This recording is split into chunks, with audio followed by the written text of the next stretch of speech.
welcome to CEC Gurukul lecture. Today I am going to start a new series titled Sociology of Work, in which we are going to discuss about the various ways in which the concept of work, labor, industry has been conceptualized. Sociology of work is basically a very new discipline, and it is kind of similar to industrial sociology, but it's very important because in the current situation, in current times, we see your area of work, our work-life balance has kind of been affected, and therefore it's important to understand how these processes of globalization, modernization, and other economic social changes impact our work and work relation. But before we go into the details of a contemporary society, it's very important to understand how work and industry was conceptualized in sociology, and therefore it's very important to look into the work of the classical thinkers. So in today's lecture, I'm going to talk about how Karl Marx, one of the philosophers and sociological thinkers, kind of conceptualize the concept of work, and especially work in the capitalist society. So we will try to understand Karl Marx, his approach to and therefore try to understand how he kind of makes sense of the emerging alienation, exploitation, and kind of isolation that individual workers in capitalist society could be a part of. So when we try to understand, we know that sociology of work is kind of considered as a branch of the larger issue on work and work environment, that is industrial relation. So we know with industrial reformation, industrial revolution, a large number of social transformation was visible, and this change was visible not only in the realm of work, but it directly impacted or indirectly impacted our relations. Families underwent change, there was change in agrarian relations, village structures changed, gender relations changed. So therefore it is very important to understand the changing nature of industry. So we kind of also look into this evolutionary perspective, where society was evolving from an agrarian society, from a pre-industrial society, society was moving towards industrial society, and then kind of a post-industrial society, and also a kind of society which is kind of overburdened with information. So today we live in a network society, as a term used by Manuel Castells.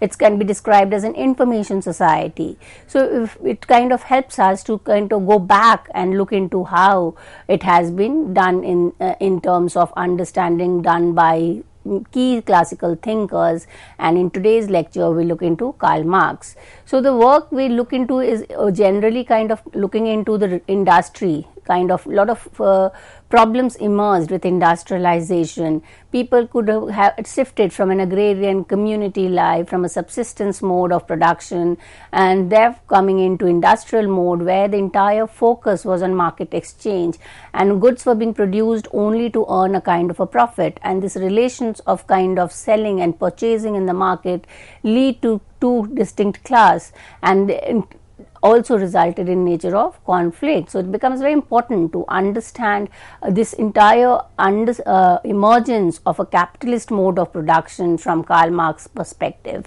But before we look into capitalism, it's important to understand his methodology. Karl Marx's methodology is termed as dialectical materialism. When we look into this term, dialectical materialism, we know that in kind of philosophy or in the body of knowledge, there are two ways in which we can look into reality. One is in terms of looking into ideas.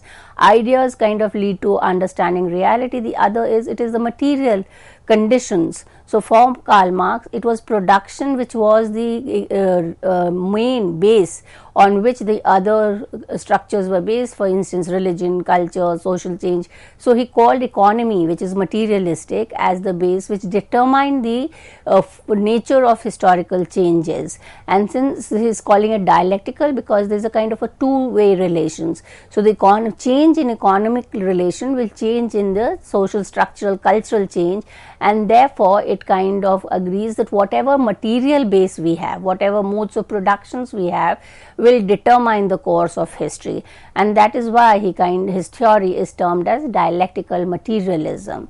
So his materialist theory explains the development of human society through a series of economic stages. So he is also kind of taking an evolutionary perspective, where he kind of tells us that each there are 4 stages, which we'll see in the lecture, and each stage, because of certain inherent contradictions and failures, give rise to the other. But all these changes, which is shifting from one stage to other, can be located in the forces of production. So for Karl Marx, materialism is kind of implied that it is human beings are there for production, and production has to be done to generate surplus value. Surplus value would kind of imply that it is kind of being appropriated by certain section. So this is how he kind of traces the evolution of capitalism in, and or not only capitalism but also a relation of inequality, where he kind of gives us the dual theory of class, where 2 classes are kind of into a conflicting relation with each other. So we also kind of consider Karl Marx as a conflict theorist, because he is giving in the whole idea of the emergence of inequality with the coming of capitalism. So when we look into historical materialism, because he is looking into the development, the changes which is taking place in the society, he says that this historical change from one stage to the other is the result of change in the economic structure. So he conceived history in the form of different types of ownership. So first, his first thing that we need to remember is that material was determined the course of history. Number 2, each stage or each course of the history had different types of production. So he is kind of differentiating between the different stages of historical progress or the evolution of society according to the type of modes of production. So he when we look into capitalism, he will argue that communal or collective ownership gave rise to private ownership of property, and capitalism is basically understanding economic system where a certain section of the people have ownership of means of production and the others are denied ownership. So they it creates a separate epoch, the material ideas create separate classification of the entire history into 4 different epochs, which he called as primitive, ancient, feudal and capitalist. Now each of these stages, what would differ is the modes of production, that is the material condition of each of these 4 stages will differ, and because the material conditions are different, he says the social relations are also different.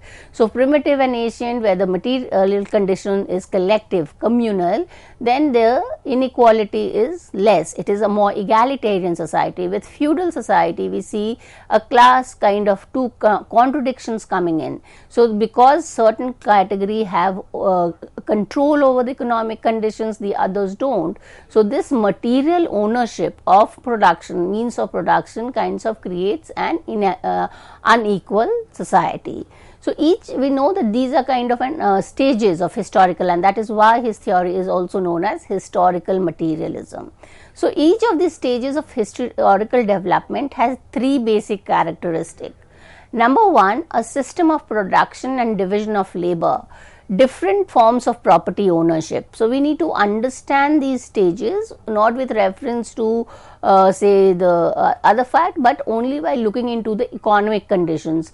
What was the nature of division of labor, what was the system of production, who owned means of production, and so on. The second characteristic of these stages of historical progress was a system of class relations. Class in the sense is again looking at from a Marxian perspective, is with reference to economy. When we say that what is a class is in terms of the economic conditions, or we can say the income or the property or even accumulation of capital. So there is certain class that have extra accumulation of capital, there are certain which do not have. And this accumulation of capital or the class itself emerges from the fact of ownership. So we'll see when we look into capitalism how he kind of considers the dual theory of class based on the ownership of property. The third characteristic is rise to the productive relations based on inequality. Because there is a different access to means of production, only certain class can own means of productions and others are denied. It also becomes a relation of inequality, because those who own modes of productions are able to kind of appropriate the labor of those who do not. So that is why the productive relations becomes unequal. Now let us look at each of these four stages of the historical development, and the first, as we've seen, was termed as primitive society. This was the earliest society, a very simplest, and here the modes of productions were simple, in the sense that we also use the term subsistence economy or home based economy, where the production and consumptions were separate. So production was being done only for the purpose of consumption, and it was kind of a collective, or we can also say it was a community which was engaged collectively in the modes of production. So there was a kind of very low level of relation. There was no owner, and there was no one who was denied any kind of ownership. Whatever the product was being produced through cooperation and mutual help was distributed among everybody. So there was no sense of profit. There was no idea of exchange in this society. So as productivity increased, so as the kind of production, agricultural production increased, the communal structure of society started to break into families. So earlier it was large, so it could be, say, a clan, or people who were, say, multiple hundred and thousands of people who would be kind of traced to a dead or a living ancestor, would live together, work together. But then as productivity increased, each family wanted to have its own share, and therefore the institution of family comes up, which is a smaller subdivision of the larger, say, clan or a lineage. Now each of these families started owning their own property, but yet it was communal, because the ownership was with a group. Private property arose and the family started becoming owner of the means of production. So now there's a distinction between those who are owners of the means of production and those who would not. And this coming in of the difference between the owners and non-owners kind of led to the decline of the society, and the next stage emerges, which was termed as Asian society. This was also a kind of considered as primitive equality, because inequality emerged. So the one family would be kind of differentiated from the other, but yet it was kind of not at the level of individual. So here in the Asian society, the slave owning class comes in.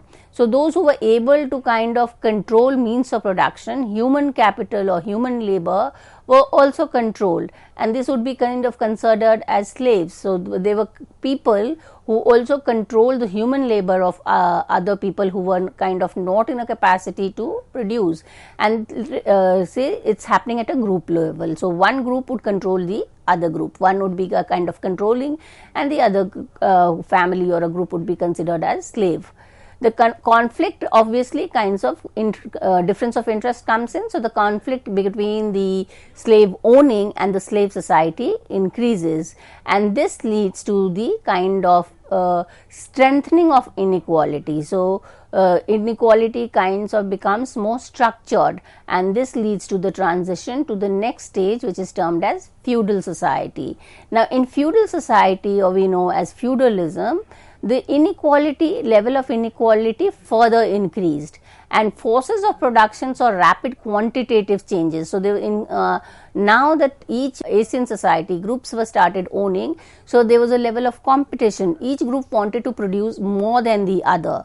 So as a result, the production amount increased, and the quantitative change led to kind of more and more natural resources being tapped. So the focus was on increasing production, more and more production, and they started kind of using the natural environment around them and kind of utilizing them in terms of technology development, in terms of industries, and so on and so forth.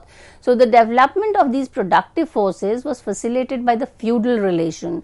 Now again, this is in a more unequal society than the Asian society, because two opposite groups emerge. One is the feudal lords, who would be owning the modes of production, and not only owning the modes of production, they would be oppressing those who did not own anything, or the slave, and they exploited. So here when kind of they were using the labor of those category of people who were not in a capacity to own means of production.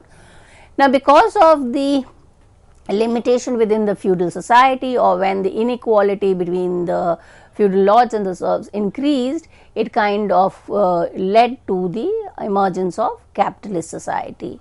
Now, in the capitalist society, inequality is at its peak, because not only production increases, but the production is increasing by appropriating the surplus value of labor. And so, in the capitalist ownership, the capitalist relation of production, now the relations of productions are clearly structured between those who own means of production and those who do not. So, this kind of leads to competition and conflict in the society. So, the capitalist relation of production ceased to correspond to the forces in feudal system. The contradiction between social character of production and the private capitalist form of appropriation. So, the capitalists were all kind of owning the means of production, and the social relations was a relation of inequality. It was a relation where only the capitalist or the haves, those who were having kind of ownership in the productions, were being evolved. So, basically when he is looking into this historical materialism, his focus was to understand the nature of capitalism, which was his concern, which is evident in the first volume of Capital, which was published in 1867. And when we read this work, The Capital by Karl Marx, we see he gives a very clear explanation of the emergence and development of industrial capitalism in England in 19th century. Now, what do we mean, when we try to understand Karl Marx, we look into the definition of capitalism. And according to him, capitalism can be defined as a system of social relation set in motion historically during the transition from feudal economy to the economies of industry. So, the economy is changes, as the economy is changing, social relations are changing. So, from being equal partners or equal producer, now the society is getting divided into clear classes, and that would be the bourgeois and the proletariat classes, and there is a relation of exploitation. It's a relation of antagonistic, and that is where he would say that the class of capitalists who are the kinds of having ownership would be completely opposed to the class of workers who would be kind of exploited and not denied their basic rights. So, when we see that why did the capitalism grow? Because it was kind of understanding that even everywhere around 19th century, the focus was on increasing productivity, on kind of using the market. So, market comes in as a medium of exchange, and the market, the emergence of market helps the capitalists to utilize land, labor and capitalism. Now, why were they using land, labor and capital? They were using this land and labor capital to increase their wealth, which is kind of called as accumulation of wealth. The accumulation of wealth kind of, so one class of people had the ownership of, they were the producer and they were producing, they were not sharing the profit with others, and this kind of led to entire profit being shared by one class. It led to the accumulation of wealth of this class, and that is how capitalism as a system of exploitation kind of emerged. When we look into Karl Marx's work, he categorically explains the factors which led to the growth of capitalism. And obviously for capitalism to grow, market economy had to be present, and money and commodity. So, he says the two characteristic of capitalist society is one, that commodity are being produced to be sold and purchased in the market for profit, and the second is that human labor is exchanged, the labor of the human is exchanged for wage. So, the amount of work that the labor does will not determine the output or the product, the price of the output, but it will only define the wage that had to be given to the labor. So, he outlines 4 historical conditions that are necessary for the emergence of capitalism, especially with reference to the Western society. Number one is separation of labor from means of production. Now, labor would be the kind of required for production, but the labor did not have ownership of production. So, there was a forcible separation of the serf labor from the means of production. So, the laborers were only giving in the labor, that is the hour of work that they were doing for the production of a commodity, whereas the owners had the control over the product. So, they would once in the feudal system, the serfs were only given as much which was required for the subsistence and nothing more than that. When we kind of move from feudal to capitalist society, we see that this sense of sharing the profit reduces. So, the share of the owners kind of increases, and the wage that was given to the workers kind of declined or remained at a constant.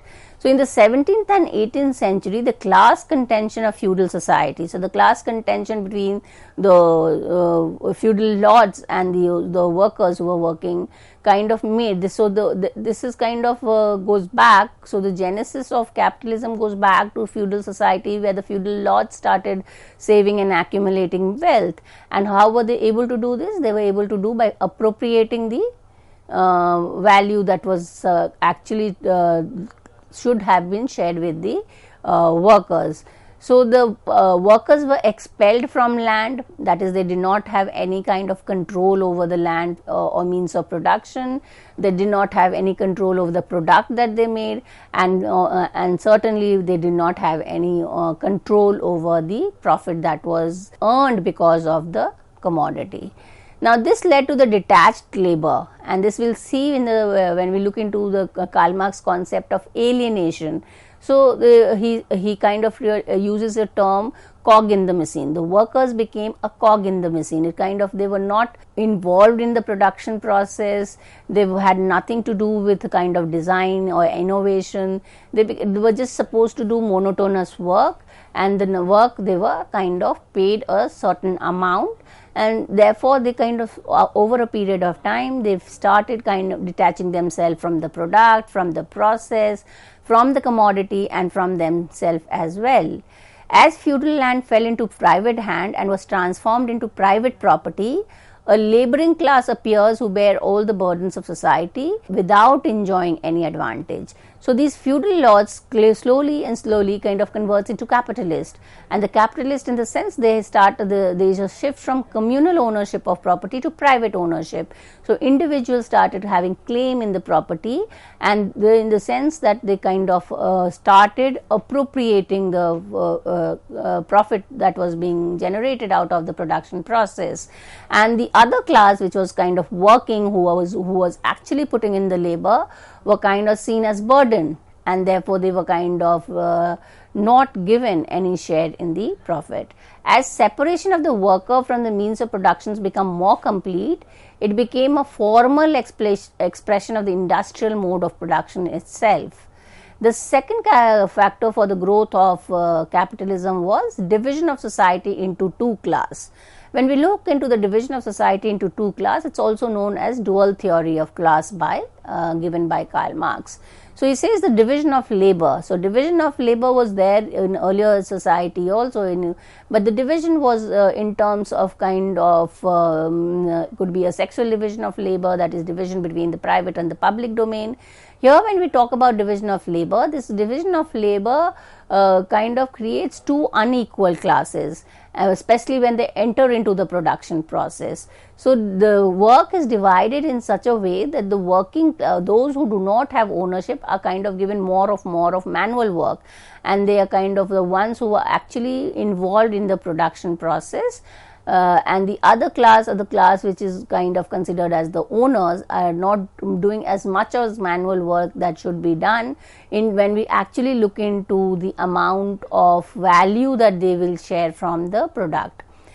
So when the production kind of becomes privatized, that is, means of production becomes goes into private hands, the working class lost all freedom and autonomy to employ the means of production. So the working class had no say. They could not kind of decide what kind of material required, what kind of resources are required. They just had to follow the command in terms of doing monotonous, routinized work. So the means of production became the private property of a dominant class. That's what is very significant, and that's the material explanation of exploitation. The third is emergence of a system of exchange, and the emergence of the system of exchange governs the buying and selling of commodity. A system of exchange refers to process where commodity are exchanged for money price. So two commodity kind of will be compared and the value will be attached to it, which is the exchange value. So the money becomes a criteria of determining the value of the commodity. So as kind exchange system appeared because of the market economy, there was a separation between production and commerce. So production was not only for subsistence economy, it was for exchange in the market, and each commodity had an exchange value from which the appropriation would take place. The other separation was between production and consumption. So there was products were being done in order to increase the consumption. And the fourth condition, which is more important, is primitive accumulation. Now primitive accumulation was land process in which feudal lands was coercively transformed into private property, in which the agricultural labor were coercively divorced from the means of production by the outright appropriation of land based off parliamentary approval. So there was a kind of an idea that the land, because they could have had a purchasing power, had more purchasing power, a certain category of people started owning means of production, and it was those who were owning means of production were able to increase their economic conditions. Why? How? By appropriating the labor of those who did not have any say.